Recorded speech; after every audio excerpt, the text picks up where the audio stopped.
স্বামীজি তখন কাশীতে আছেন। খবর পেলেন গুরুভাই বলরামবাবু দেহত্যাগ করেছেন। এই দুঃসংবাদ শুনে স্বামীজি অশ্রু সম্বরণ করতে পারলেন না। স্বামীজিকে শোক করতে দেখে কাশীর পণ্ডিত প্রমদাদাস মিত্র বললেন, আপনি সন্ন্যাসী হয়েও এত শোকাকুল কেন? সন্ন্যাসীর পক্ষে শোক প্রকাশ করা অনুচিত।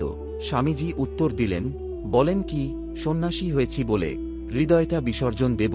প্রকৃত সন্ন্যাসীর হৃদয় সাধারণ লোকের হৃদয়ের চেয়ে বরং আরও বেশি কোমল হওয়া উচিত।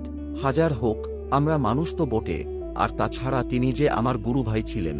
যে সন্ন্যাসে হৃদয় পাষাণ করতে শিক্ষা দেয়, আমি সে সন্ন্যাস গ্রাহ্য করি না। স্বামীজি বলতেন, যে সন্ন্যাসীর মনে অপরের কল্যাণ করার ইচ্ছা নেই, সে সন্ন্যাসীই নয়।